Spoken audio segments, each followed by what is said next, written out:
নমস্কার বন্ধুরা, yummy kitchen Bangla থেকে আপনাদেরকে স্বাগত। আজ আমরা বানাতে চলেছি মটন বিরিয়ানি। এটি খেতে ভীষণ সুস্বাদু এবং বাচ্চারা বড়রা সকলেই খেতে খুব ভালোবাসে। চলুন দেখা যাক কিভাবে বানাতে হয় আর কি কি উপকরণ লাগে। এখানে 500 গ্রাম মটন রাখা আছে। এখানে 500 গ্রাম বাসমতি রাইস ভালো করে ধুয়ে আধা ঘন্টা আমি ভিজিয়ে রেখেছি। এখানে 3টে ডিম সিদ্ধ করে রাখা আছে। আর এখানে 6 টুকরো আলু হালকা একটু সিদ্ধ করে রেখেছি। এখানে 2টো বড় সাইজের পেঁয়াজ চিকন করে কাটা আছে। এখানে 1 কাপ ঘরে বসানো দই ভালো করে ফেটিয়ে রাখা আছে। আর আমার লাগবে 1 কাপ দুধ। 1 কাপ দুধের মধ্যে আমি একটু ফুড কালার মিশাবো আর একটু জাফরান দেবো। এটাকে আমি ভিজিয়ে রেখে দেবো। আমি 1.5 ঢাকনা রোজ ওয়াটার দিচ্ছি। 1.5 ঢাকনা রোজ ওয়াটার দিচ্ছি আর 1.5 ঢাকনা কেওড়ার জল দেব। কেওড়ার জল 1.5 ঢাকনা দিলাম। এর ভেতরে আমি মিঠা আতর 2 ফোঁটা দিয়ে দেব। 2 থেকে 3 ফোঁটা মিঠা আতর মিশিয়ে রাখলাম। এগুলো লেয়ারের সময় লাগবে, আমি একসঙ্গে সব মিশিয়ে রাখছি। এখানে আমি 2 চামচ আদা বাটা নিয়েছি, 2 চামচ জিরে বাটা নিয়েছি, 4টে শুকনো লঙ্কা বাটা, 2 চামচ রসুন বাটা আর 2 চামচ পেঁয়াজ বাটা, 1 চামচ ধনের গুঁড়ো, হাফ চামচ জয়িত্রীর গুঁড়ো, 8 থেকে 10টা গোলমরিচের গুঁড়ো, 1 চামচ বিরিয়ানি মশলা নিচ্ছি, 10 থেকে 12টা লবঙ্গ নিয়েছি, 5-6টা ছোটো এলাচ নিয়েছি, 2টো বড় এলাচ আর 2 টুকরো দারচিনি। এগুলো আমার চালটা সেদ্ধ করার সময় লাগবে। এবার আমরা মাংসটাকে ম্যারিনেট করে নেব। আমরা তো সব দেখিয়েছি কি কি মশলা লাগে। এবার একে একে সব মশলাগুলো এর ভেতরে দেব। জিরের পেস্টটা দিয়ে দিলাম, আদা পেস্ট দিয়ে দিলাম, রসুন পেস্ট দিয়ে দিলাম, শুকনো লঙ্কা পেস্ট দিয়ে দিলাম, পেঁয়াজ বাটা দিয়ে দিলাম, হাফ বিরিয়ানি মশলা দিয়ে দিলাম, জয়িত্রী গুঁড়ো দিয়ে দিলাম, গোলমরিচের গুঁড়ো দিয়ে দিলাম, ধনিয়া পাউডারটাও দিয়ে দিলাম,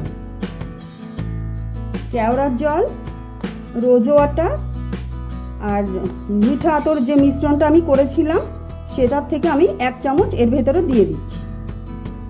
এবার আমি দইটা দিয়ে দিচ্ছি, 1 চামচ সরষের তেল দিয়ে দিচ্ছি, হাফ চামচ হলুদ দিচ্ছি। এবার ভালো করে ম্যারিনেটটা করে নেব। মশলাগুলোর সঙ্গে মটনটা খুব ভালোভাবে মিশিয়ে নেব। দেখুন ম্যারিনেট করা একদম কমপ্লিট। এটাকে আমি 30 মিনিটের জন্য ঢেকে রেখে দেবো। দেখুন আমি এই সাদা কাপড়টা নিয়েছি, এর ভেতরে আমি এই সব মশলাগুলো একসঙ্গে বেঁধে নেব। যখন ভাতটা রান্না করব তখন ওর ভেতরে এই বাঁধা কাপড়টা দিয়ে দেবো, তাতে চালের ভেতরে মিশবে না, মুখেও বাঁধবে না। এইভাবে বেঁধে নেব যাতে জলের মধ্যে বেরিয়ে না যায়। দেখুন একটা হাঁড়িতে আমি 1 লিটার জল দিয়েছি 500 গ্রাম চালটাকে সেদ্ধ করার জন্য। যতক্ষণ জল না গরম হবে ততক্ষণ এর ভেতরে আমি চাল দেব না। আমি 5 মিনিটের জন্য হাঁড়িটা ঢেকে দিচ্ছি। জলটা ফুটে উঠলে তখন আমি চালটা দিয়ে দেবো। দেখা যাক জলটা গরম হয়েছে কি। সুন্দর জল গরম হয়ে গেছে। এবার আমি চালগুলো এর ভেতরে দিয়ে দেবো। চালটা আধ ঘন্টা ভেজানো আছে, ওই জন্যে খুব একটা জাল খাবে না। দেখুন চালটা আমার দেওয়া হয়ে গেছে। এবার একটু নেড়ে দেবো। আর এই যে কাপড়ের ইয়েটা দিয়েছিলাম মশলা বাঁধা, এটা এর ভেতরে দিয়ে দিচ্ছি। এর সেন্টটা পুরো এই চালের ভেতরে চলে আসবে। এবার আমি একটু ঢেকে দেবো যাতে খুব তাড়াতাড়ি সেদ্ধটা হয়ে যায়। দেখুন চালটা আমাদের সেদ্ধ হয়ে গেছে। কি পজিশনে সিদ্ধ হয়েছে দেখুন, এই দেখুন। এবার আমি একটা পাত্রে ঢেলে নেব। এবার এই ছাকনাটার উপরে আমি আস্তে আস্তে ভাতগুলো ছেঁকে নেব, জলটা যাতে খুব ভালোভাবে ঝরে যায়। দেখুন কড়াইটা আমি চাপিয়ে দিয়েছি, গরমও হয়ে গেছে। এবার আমি খানিকটা সাদা তেল দিয়ে দেব। একটু বেশি দিলাম তেল, কারণ পেঁয়াজটাকে ভালো করে লাল লাল করে ভেজে বেরেস্তা বানিয়ে নেবো আমি। দেখুন তেলটা আমাদের গরম হয়ে গেছে। এর ভেতরে আমি এখন পেঁয়াজগুলো দিয়ে দেবো। এগুলো এখন 2 মিনিট ধরে আমি ভেজে নেবো যাতে একদম লাল হয়ে যায়। দেখুন আমাদের বেরেস্তাটা ভাজা হয়ে গেছে, এবার আমি আস্তে আস্তে তুলে নেব। দেখুন এই তেলে আমি এখন ডিম আর আলুটা ভেজে নেব। একটু তেলের ভেতরে হলুদ দিয়ে দিচ্ছি যাতে কালারটা ভালো আসে। প্রথমে আমি ডিমগুলো ভেজে নেব।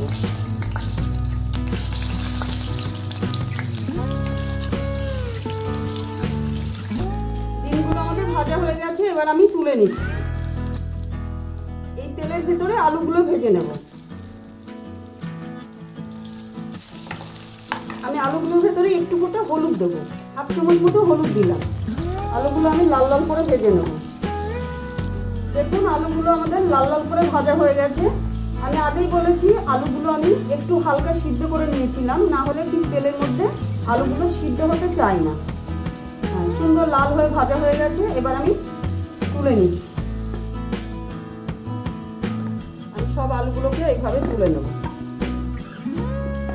দেখুন আমি এবার সর্ষের তেল দিচ্ছি। সাদা তেলটা আমি ঢেলে রেখে দিলাম, এবার আমি সর্ষের তেল দেবো। 50 গ্রাম মতো আমি সর্ষের তেল দিলাম। 2 চামচ ঘি দেবো এর ভেতরে।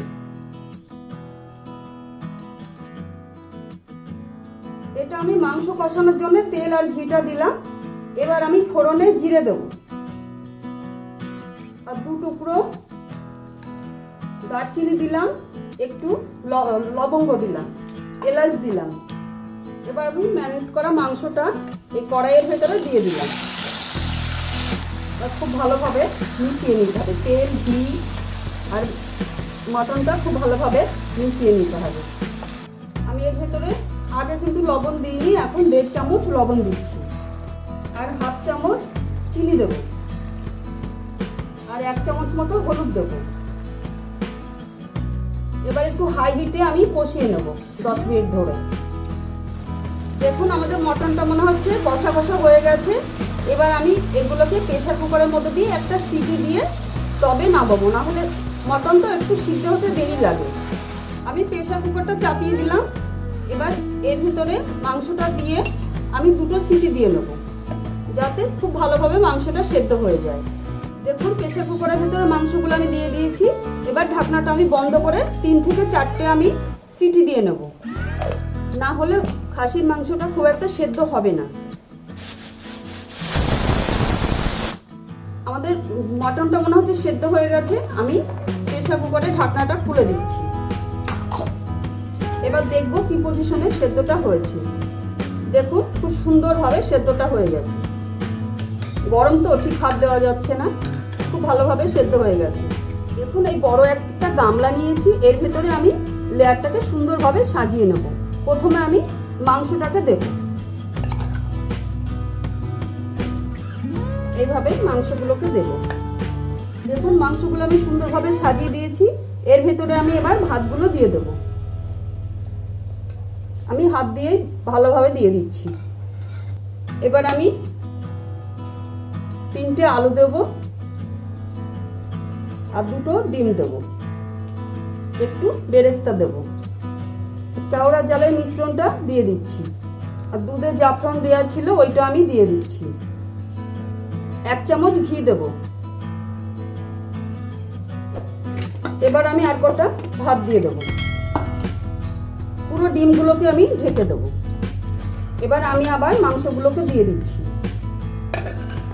এবার বাদ বাকি ভাতগুলো আমি দিয়ে দিচ্ছি।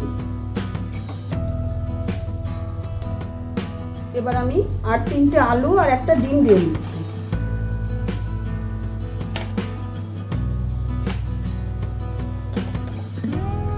এবার দুধের মিশ্রণটা আমি দিয়ে দিচ্ছি, কেওড়া জলের মিশ্রণটা আমি দিয়ে দিচ্ছি, বেরেস্তা দিয়ে দিচ্ছি। বাদ বাকি ভাতগুলো দিয়ে ঢেকে দিলাম। দুধের মিশ্রণটা আমি দিয়ে দিলাম, আবার কেওড়া জলের মিশ্রণটা আমি দিয়ে দিচ্ছি আর বেরেস্তাগুলো দিয়ে দিচ্ছি। 1 চামচ ঘি দিয়ে দিলাম আর বিরিয়ানি মশলাটা দিয়ে দিচ্ছি। দেখুন এটাই একটা পাত্রে আটাটা মেখে রেখেছি। এইটা এই গামলার সাইড দিয়ে আমি মুখটা বন্ধ করে দেওয়ার জন্য দিয়ে দেবো। দেখুন আমাদের লেয়ারটা সুন্দরভাবে সাজানো হয়ে গেছে। এবার এই আটাটা আমি এইভাবে লম্বা করে নিয়ে গামলার সাইড দিয়ে দেবো, যাতে ওপরে ঢাকনাটা দিলে খুব ভালোভাবে টাইট হয়ে বসে, ভেতরে হাওয়াটা না ঢোকে। দেখুন আটাটা আমি সুন্দরভাবে সাজিয়ে দিয়েছি চারিদিকে গোল করে। এবার এই থালাটা এর উপরে চেপে বসিয়ে দেবো, যাতে ভেতরে হাওয়াটা না ঢোকে। দেখুন বিরিয়ানির চারি সাইড দিয়ে, গামলার চারি সাইড দিয়ে সুন্দরভাবে আমি এঁটে দিয়েছি, যাতে এর ভেতরে কোনো হাওয়া বাতাস না ঢোকে। এবার আমি গ্যাসটা জেলে সিমে আছে 10 থেকে 15 মিনিট রেখে দেবো। দেখুন বন্ধুরা, 15 মিনিট পরে আমি ফিরে আসছি। সিমে আছে বসিয়ে রেখেছিলাম। এবার গ্যাসটা আমি অফ করে দিলাম। পজিশনটা দেখি এবার কেমন হয়েছে। এই দেখুন আটাটা কি সুন্দর শুকিয়ে গেছে, তার মানে মনে হচ্ছে আমাদের বিরিয়ানিটা পারফেক্ট হয়েছে।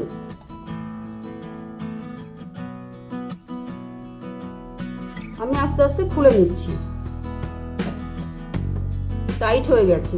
আমাদের বিরিয়ানিটা হয়ে গেছে, বেশ সুন্দর একটা সেন্ট বেরোচ্ছে। এই দেখুন আমি উল্টিয়ে দেখাচ্ছি, খুব সুন্দর একটা সেন্ট বেরোচ্ছে। এবার আমরা এটাকে সার্ভ করে নেব। বন্ধুরা দেখুন আমাদের বিরিয়ানিটি সার্ভ করার জন্য একদম রেডি। আপনাদের কাছে আমার অনুরোধ রইল, পুরো ভিডিওটা আপনারা দেখবেন, স্টেপ বাই স্টেপ ফলো করবেন। আর যদি ভালো লেগে থাকে অবশ্যই কমেন্ট করে জানাবেন কেমন লাগলো। আমাদের চ্যানেলটাকে সাবস্ক্রাইব করবেন, আর লাইক, কমেন্ট আর শেয়ার করতে ভুলবেন না। ধন্যবাদ।